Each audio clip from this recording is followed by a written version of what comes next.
Où ils avaient connu une véritable descente aux enfers. Ces 3 premiers points redonnent de l'espoir aux supporters et laissent entrevoir une possible renaissance pour cette équipe qui, il y a encore peu, peinait à retrouver sa forme. Il est à noter que cette victoire a été précédée par une rencontre importante entre le président fondateur du club et les supporters le 4 mars dernier. Lors de cette réunion, le président a fait un point sur le partenariat entre Dadya FC et la Société des eaux du Bénin, SONEB. Il a insisté sur l'importance de réévaluer certains aspects de cet accord pour améliorer le fonctionnement global du club. Concernant l'effectif, il a annoncé une solution stratégique, le prêt de 9 joueurs en provenance d'autres clubs afin de renforcer l'équipe. Les négociations sont déjà en cours et les prêts devraient apporter un renfort considérable pour la suite de la saison.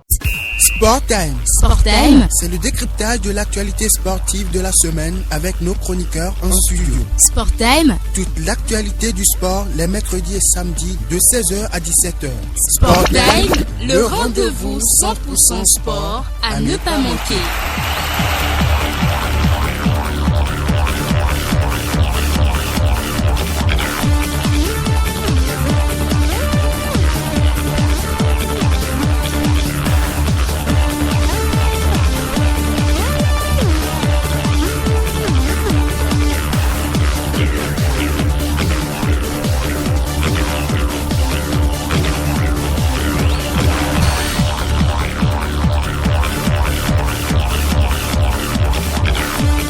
Salut à toutes et à tous et bienvenue dans Sport Time, votre rendez-vous dédié à l'actualité sportive. Merci de nous rejoindre pour cette nouvelle édition du mercredi 11 mars 2028.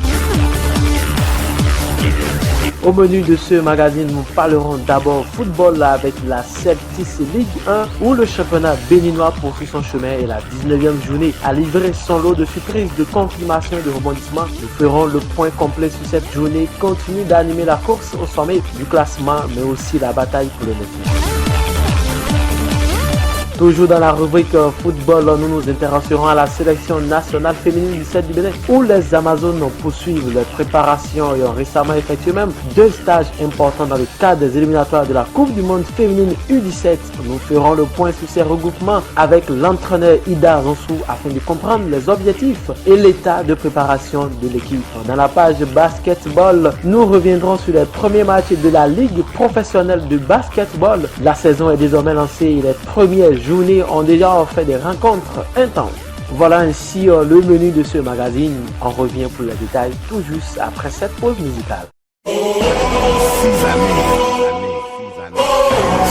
années que Victoria ne m'a pas appelé.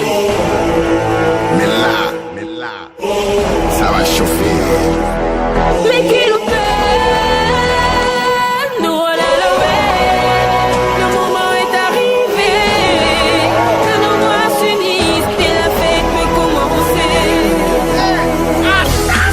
Miro no janta, la cana cayoca. Me no la bota, me una clero, me voy giga. Me para mi masaka. Ya voy lero, mi gila.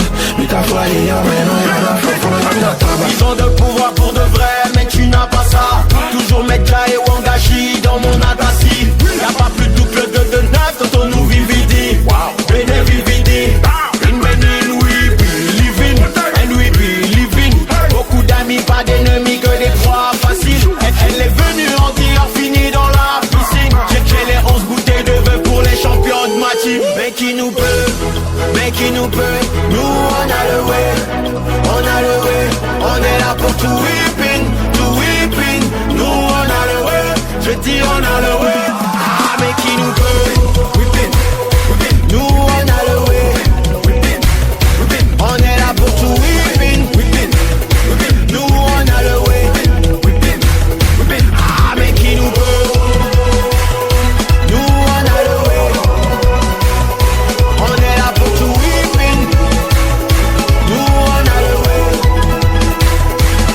Makoro waticho membi no dangi papi. Membi we well on festido ya messi aro messi. Pour nous y a pas l'homme. Nous y a pas l'homme. Pour nous y a pas l'homme. Nous y a pas l'homme. Here we go. On vient gâter donc l'ennemi est dans souci. Chez nous y a pas problème, si on a gagné ça nous suffit. Pour nous y a pas l'homme. Nous y a pas l'homme. Pour nous y a pas l'homme. Nous y a pas l'homme. Tu redébarques sur un son dansant, t'as vu mais t'as pas cru.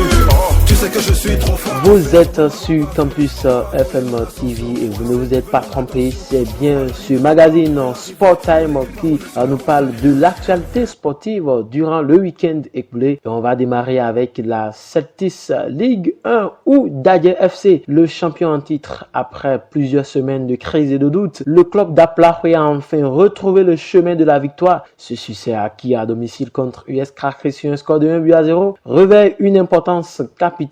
Non seulement il permet au club de respirer, mais il marque également un tournant dans leur saison difficile où ils avaient connu une véritable descente aux enfers. Ces 3 premiers points redonnent de l'espoir aux supporters et laissent entrevoir une possible renaissance pour cette équipe qui, il y a encore peu, peinait à retrouver sa forme. Il est à noter que cette victoire a été précédée par une rencontre importante entre le président fondateur du club et les supporters le 4 mars dernier. Lors de cette réunion, le président a fait un point sur le partenariat entre Dadje FC et la Société des eaux du Bénin SONEB. Il a insisté sur l'importance de réévaluer certains aspects de cet accord pour améliorer le fonctionnement global du club. Concernant l'effectif, il a annoncé une solution stratégique, le prêt de 9 joueurs en provenance d'autres clubs afin de renforcer l'équipe. Les négociations sont déjà en cours et les prêts devaient apporter un renfort considérable pour la suite de la saison. Le club a également pris des mesures pour résoudre les problèmes logistiques rencontrés cette saison. Une des initiatives notables est la mise en place d'un système de tickets pour les matchs à domicile en collaboration avec le bureau des supporters. Cette initiative vise désormais à générer des ressources financières pour soutenir les joueurs et améliorer les conditions d'organisation des matchs à domicile. Pour le compte de cette 19e journée, Asvo a été battu à domicile par les Buffles FC du Borgou. Loto Popo qui réalise aussi une performance 1-0 contre Audio à domicile. Le leader AS Sobemap qui va perdre en déplacement contre Espoir FC de Savalou. AMA FC qui chute à nouveau contre Aspac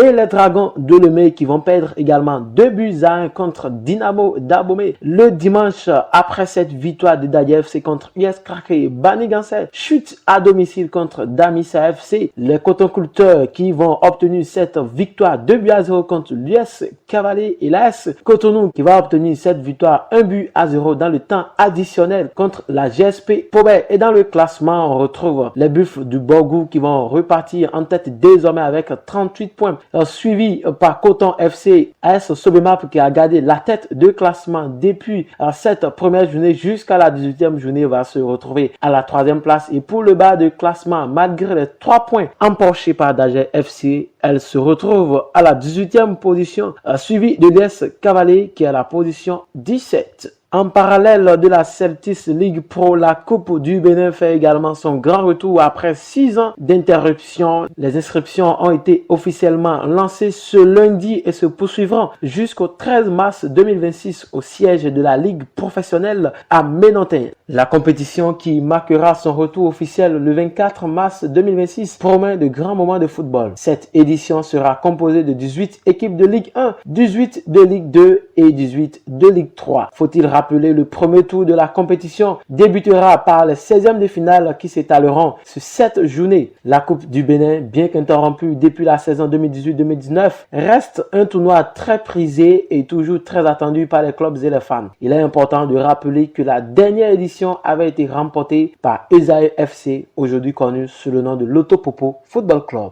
On aborde cette fois-ci avec le football féminin où les Amazones U17 ont clôturé récemment leur 2e stage dans le cadre du premier tour des éliminatoires de la Coupe du Monde, une double confrontation contre le Burkina Faso. Stage avec un match à la clé perdu contre Dynamique FC, leader de la poule A dans le championnat féminin. On suit ici Ida Azonsou, sélectionneur des Amazones U17 après ce stage. Les deux regroupements, si nous devons faire la comparaison, d'abord le premier regroupement c'est avec un groupe élargi de plus de 40 joueuses pour une détection entre parenthèses. Ça nous a permis à la fin du premier regroupement d'avoir un effectif réduit de 30 joueuses. Nous sommes allés au-delà des 30 parce qu'il y a toujours des talents, il faut tester tout le monde et la liste est tellement est longue, donc on a eu encore le temps de voir d'autres joueuses. Je peux vous rassurer qu'avant ces 2 regroupements, on avait presque plus d'effectifs parce que l'ancienne ce qu'on avait pour jouer les phases éliminatoires l'année passée sont plus dans la tranche d'âge, donc il faut reconstituer une nouvelle équipe pour compétir. Et au jour d'aujourd'hui, à la fin du 2e regroupement, je peux vous rassurer qu'il y a quelque chose qui se construit et nous sommes satisfaits de la prestation, du courage, de la détermination, de l'abnégation que chacune des filles ont donné. Manager des différentes catégories d'âge au Bénin depuis plusieurs années, Vincent Routoro n'a pas aussi manqué de placer quelques mots. C'était un plaisir de retrouver une nouvelle fois notre sélection nationale U17 ans féminine sur un 2e regroupement. Le dernier regroupement avait lieu début février. On se retrouve début mars à faire un 2e regroupement avant d'enchaîner sur un 3e et dernier regroupement pour la compétition. Donc ce qui montre bien que tout le monde prend conscience aujourd'hui qu'à partir des regroupements périodiques, nous allons indiscutablement améliorer la qualité de notre équipe et bien sûr donc demander un peu plus d'exigence à nos jeunes filles. Alors je dirais plutôt du positif. Franchement, pour une équipe qui a été remaniée quasiment à 80%, comme j'ai dit à certains de vos compatriotes, ce qui est intéressant, c'est qu'on s'aperçoit que malgré que beaucoup de joueurs sont déjà passés avec le coach Zérou en U20 ans, on a retrouvé un ensemble de jeunes joueuses qui a du potentiel. Et ça me donne l'eau à la bouche de les voir jouer en compétition. Faut-il le rappeler, la double confrontation contre le Burkina Faso va se dérouler dans le mois d'avril. Basketball à présent, la saison 2025-2026 de la Yuzu League Pro a démarré officiellement le samedi dernier dans les 2 conférences. Et à présent déjà ce mardi dans la conférence Nord, Aspal Renouveau a été tenu en échec à domicile contre Lungu BBC 69-59. C'est ainsi pour Bosco Star qui s'incline 61-64 contre l'US Gema.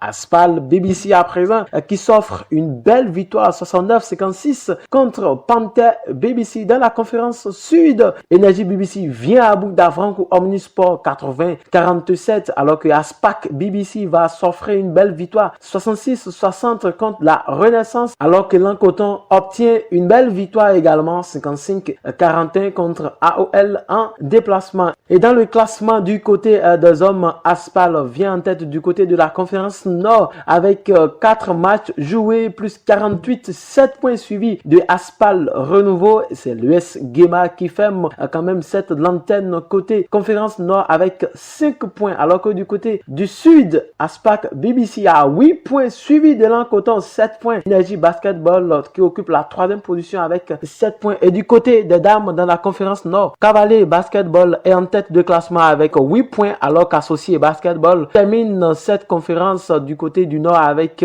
3 points. Et quand on vient du côté du Sud, Énergie BBC avec 6 points garde la tête du classement suivi de Lancoton, accompagné également de l'Aspac Basketball 4 points qui occupe la 3e place. Et enfin, la Renaissance qui occupe la 4e place avec 3 points au compteur.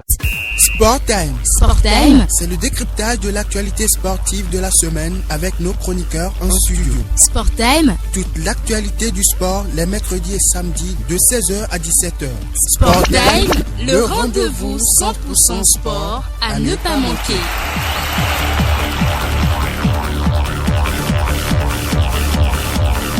Et c'est la fin de ce magazine. Merci de nous avoir suivis. Restez toujours câblés sur nos différents programmes. D'ici là, portez-vous bien et à mercredi prochain, même heure et même chaîne.